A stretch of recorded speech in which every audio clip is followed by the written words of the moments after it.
Perkenalkan, kami dari kelompok 2. Kali ini kami akan membahas pasar modal. Sebelum itu, kami akan memperkenalkan anggota kelompok kami terlebih dahulu. Saya sendiri, Safira Putri Bakhtiar, absen 33 dari 10E. Saya Izni Rawan, absen 16. Saya Sylvina Ramadhani, absen 34. Saya Ismail Rafif, absen 17. Saya Rizko Putra Asmana, absen 14. Saya Muhammad Farel Ramadan, absen 23.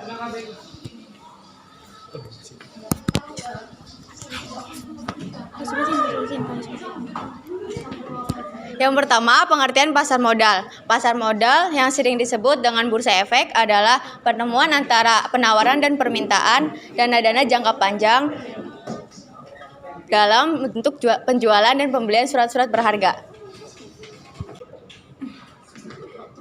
Peran pasar modal yang pertama, pasar modal dipandang sebagai sarana penambahan modal bagi badan usaha.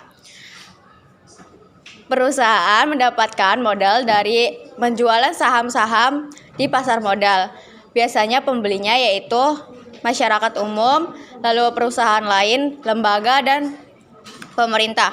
Yang kedua, pasar modal dipandang sebagai sarana pemerataan pendapatan. Yang ketiga, pasar modal dipandang sebagai sarana peningkatan kapasitas produksi karena adanya dana yang diperoleh oleh perusahaan. Dengan begitu, kegiatan produksi akan semakin meningkat. Lalu yang D, pasar modal dipandang sebagai sarana penciptaan kesempatan kerja. Semakin banyak dana yang dimiliki oleh perusahaan, maka makin banyak juga pekerjaan perusahaan yang membutuhkan para pekerja. Lalu E, pasar modal dipandang sebagai sarana peningkatan pendapatan negara. Yang F, pasar modal dipandang sebagai indikator perekonomian negara. Sama halnya dengan pasar barang yang memperjualkan beras, mobil, sepeda motor, dan juga pakaian, dan kebutuhan lainnya, pasar modal juga memiliki produk yang diperjualbelikan. Produk-produk itu antara lain seperti saham, obligasi, right issue, warrant, dan reksadana. Kali ini saya akan membahas saham. Saham didefinisikan sebagai tanda penyertaan kepemilikan seseorang atau badan dalam suatu perusahaan. Saham ini merupakan instrumen investasi yang banyak diminati oleh para investor karena lebih menguntungkan dibandingkan pasar modal lainnya. Aduh, nggak kelihatan. Saham ini dibagi menjadi dua, yaitu saham biasa dan juga saham preferen. Saham biasa di antara surat berharga yang ditawarkan dalam bursa efek. Saham biasa adalah produk yang paling dikenal oleh masyarakat. Sedangkan saham yang kedua adalah saham preference atau preference stocks. Saham preference adalah gabungan dari karakteristik saham biasa dan juga obligasi.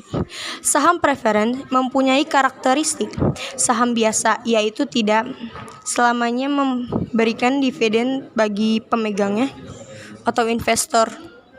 Oke, selanjutnya. Obligasi adalah surat berharga atau sertifikat yang berisi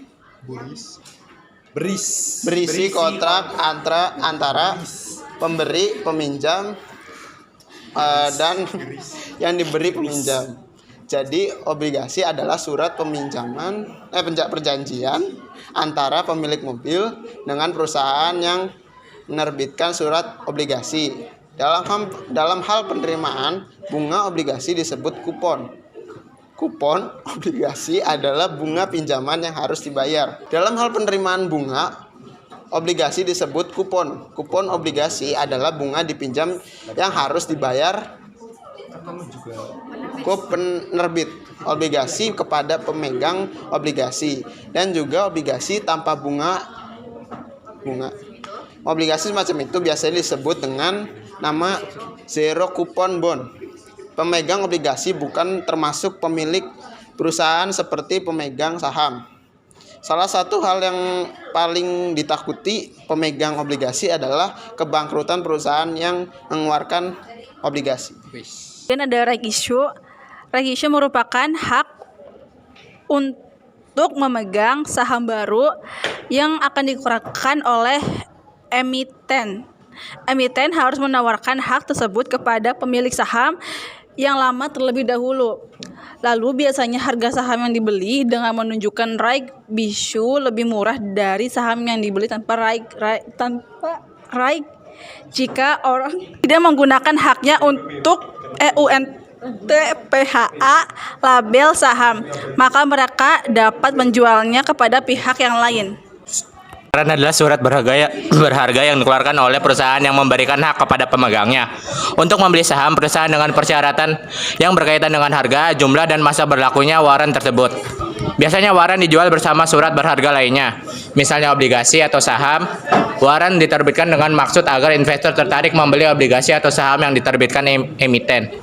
Resiko waran antara lain ketika harga pasar lebih rendah dibandingkan harga perusahaannya, kepemilikan waran tidak berarti. Reksadana berdasarkan pasal 1 ayat 27 Undang-Undang Republik Indonesia nomor 8 tahun 1995 tentang pasar modal sebagaimana diubah dengan pasal 22 ayat 26 UU RI nomor 4 tahun 2023 tentang pengembangan dan penguatan sektor keuangan. Reksadana adalah wadah yang dipergunakan untuk menghimpun dana dari masyarakat pemodal atau investor untuk selanjutnya diinvestasikan dalam portofolio investasi kolektif dan atau instrumen keuangan lainnya oleh manajer investasi. Portofolio investasi dari reksadana dapat terdiri dari beberapa instrumen surat berharga seperti saham, instrumen pasar uang, atau campuran dan instrumen tersebut. Mekanisme transaksi di pasar modal. Undang-Undang Nomor 8 Tahun 1995 tentang pasar modal disebutkan bahwa transaksi bursa adalah kontrak yang dibuat oleh anggota bursa efek sesuai dengan persyaratan yang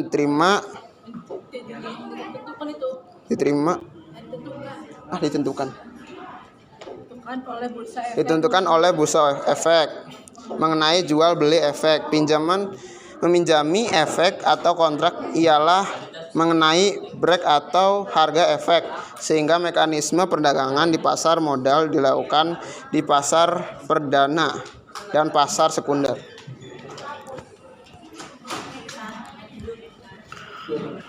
Pasar perdana primary market adalah pasar di mana efek-efek perdagangan untuk pertama lainnya sebelum dicatatkan di bursa efek listing.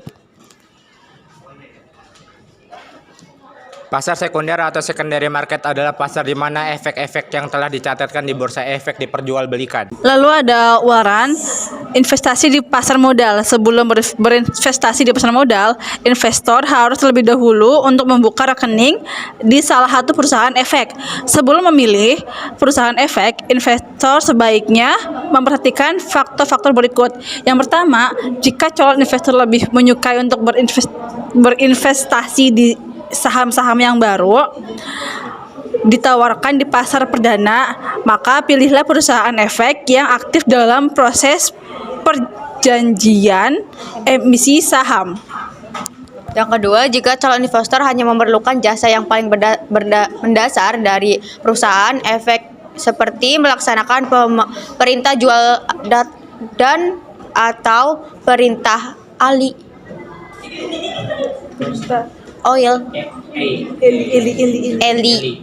pilihlah perusahaan efek yang dapat memberikan jasa tersebut secara cepat dan akurat. Yang ketiga, jika calon investor menentukan jasa nasihat dan saran dalam mengambil keputusan investor, pilihlah perusahaan efek yang mempunyai analisis efek dengan kualitas yang baik serta pengalaman memadai. Langkah-langkah yang diperlukan dalam mengambil keputusan jika kalian ingin berinvestasi dalam pasar modal. Yang pertama adalah menentukan kebijakan investasi, yang kedua adalah menganalisis sekuritas, yang ketiga menentukan portofolio, melakukan revisi portofolio, dan yang terakhir adalah penilaian hasil portofolio. Sekian dari presentasi kelompok kami, kurang dan lebihnya mohon maaf. Wassalamualaikum warahmatullahi wabarakatuh.